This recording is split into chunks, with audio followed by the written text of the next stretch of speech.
They called Mary a bringer of bad luck, whispering that her pregnancy had drained the life of a man who was once strong and invincible.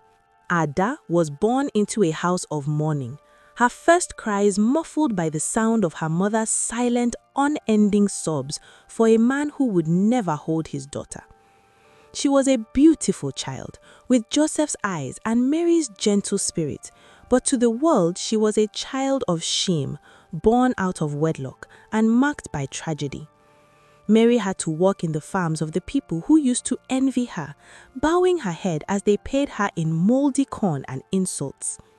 The suffering of Ada began in the cradle, as she drank her mother's tears along with her milk, learning early that the world is a cold place for the fatherless.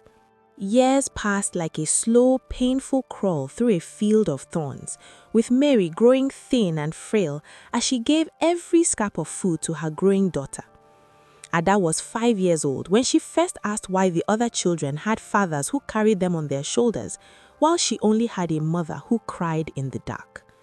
Mary had no answers, only a faded piece of Joseph's cloth that she kept hidden under her pillow as the only proof that love had once lived in their hearts.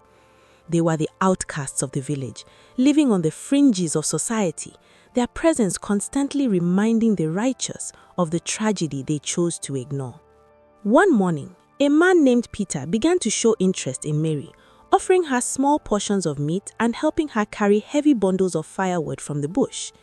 He was a widower with a hard face and a voice that never quite reached his eyes, but to a woman drowning in poverty, he looked like a life jacket.